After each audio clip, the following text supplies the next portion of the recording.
My name is Gary Wong. I'm the head of the Virology Laboratory at the Pasteur Institute in Laos.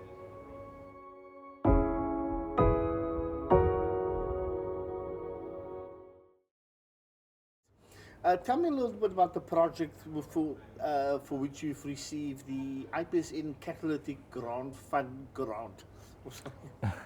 So the IPSN Catalytic Grant Fund supported us in implementing a pilot surveillance program in live bird markets of Laos to look for avian influenza viruses that may be circulating in these markets. Tell me a little bit more about the project. What were your goals? So every month we go to 2 live bird market locations in, you can stop me if there's a... No, that's fine. I was wondering, can you just tell me the scale of the problem that you're dealing with? Yeah. The scale of the, okay. Yeah. Avian influenza viruses can cause severe respiratory disease in birds and also potentially humans. And some of the more deadly avian influenza viruses, such as H5 subtype viruses, can cause up to 70% mortality rate in humans. So it is a public health threat. So Laos borders Vietnam and Cambodia, and given that both Cambodia and Vietnam have reported human cases of H5 subtype AIV infections in humans over the last few years, Laos is quite concerned, rightly, that there may be spillover of these cases in the Lao within the Lao region.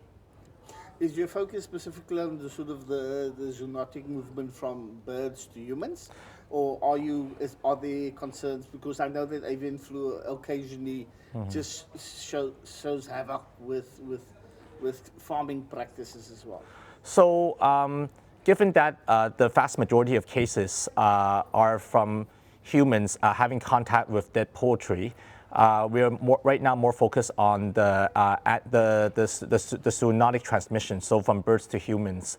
And so we are focused mainly on live bird markets because that is where the majority of Lao people purchase their fresh poultry from. And the goals of your project, what were the end goals? What were you putting in place? So we were really just hoping to see what subtype of avian influenza viruses were circulating in these markets. And so we sampled the environment of these live bird markets. We were looking at wastewater, we were looking at slaughtering equipment, we were doing cage swabs, we were taking air samples, and we complement this sampling strategy with the more traditional methods of directly swabbing the birds, so ducks and chickens. And then what we wanted to see was whether we can detect avian influenza viruses in these samples. Did you detect any, or is this too early still? Oh, we did. About 30% of our samples have come back positive for avian influenza viruses, which is quite high. So what's the response when you come across that number? Is there a public health response? Well, it depends, because we also needed to do genomic sequencing to understand how dangerous these viruses may be, because generating these full-length genome sequences will allow us to understand what kind of mutations that these viruses may carry and whether they may be more deadly for humans. Okay. Was this the first such project in place, such sampling and testing? Indeed, before this support by IPSN, we had no activity in this working with avian influenza viruses. So what kind of capacity is the training focus, reagents? I know that some of the Sri Lankan person were able to fund reagents. What was the scale of the fund being used for? Well, basically we were able to initiate this pilot program from the ground up. So of course, this funding paid for reagent support, it paid for salary support, and most importantly, we were able to put in expertise.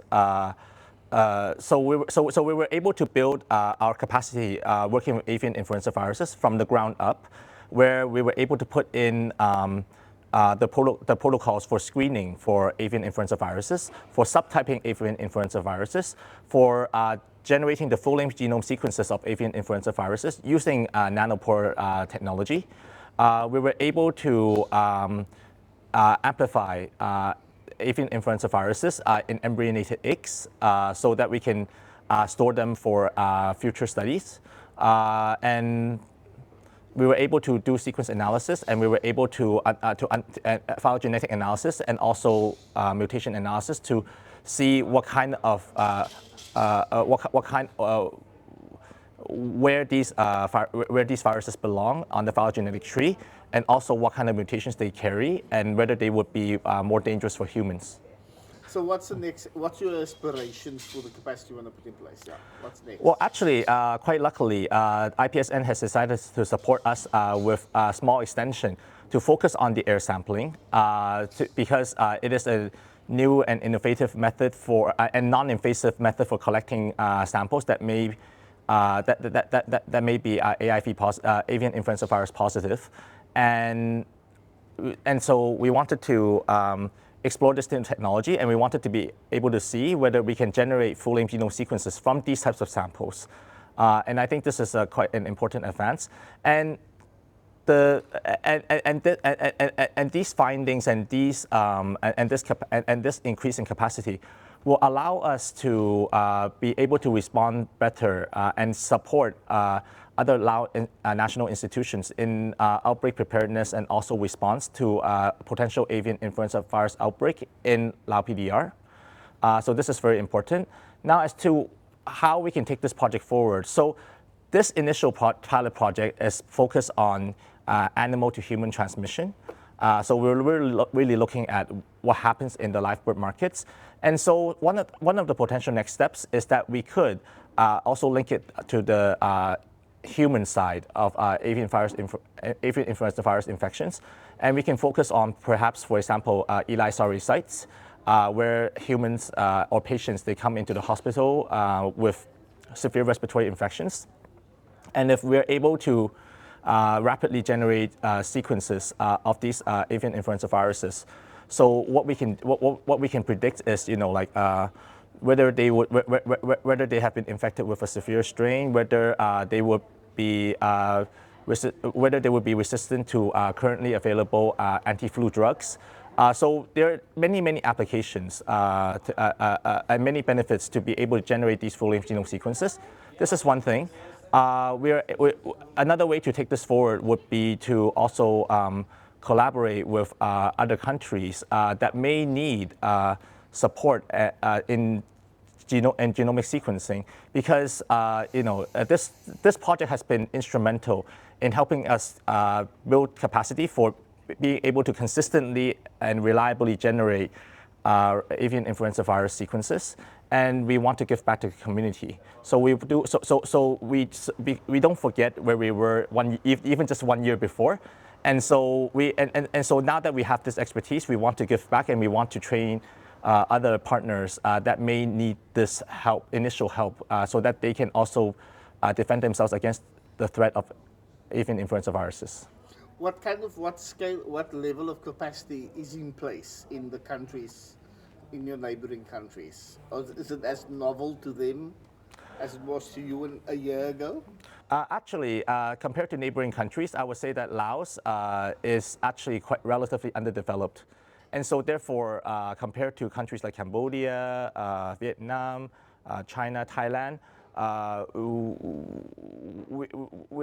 comparatively, we were lagging behind. Now I would say that we're much closer. We're much closer in terms of capacity, and so this is also why this IPSN project has been very meaningful and has been a great opportunity for Lao PDR, and also for us to show what we can do.